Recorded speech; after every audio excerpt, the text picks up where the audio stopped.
আজকে আমরা এখানে সমাবেশ করছি একটি নিরপেক্ষ তত্ত্বাবধায়ক সরকার পুনর্বহালের দাবিতে।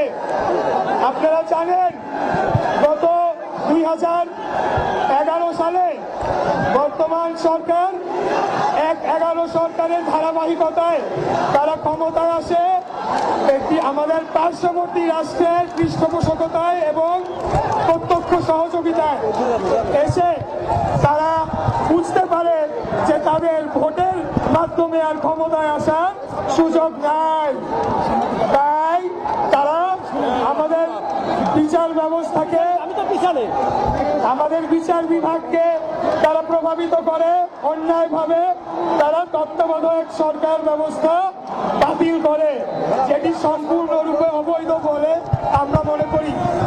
আমরা এই সমাবেশ থেকে পঞ্চদশ সংশোধনী বাতিল চাই, আমরা তত্ত্বাবধায়ক সরকারের পুনর্বহাল চাই এবং একটি নিরপেক্ষ তত্ত্বাবধায়ক সরকারের অধীনে জাতীয় সংসদ নির্বাচনের মাধ্যমে একটি জনগণের সরকার প্রতিষ্ঠা হবে, সেই দাবি জানাই। আজকে আমরা এই বরিশাল বিভাগ থেকে এই সমাবেশ শুরু করছি।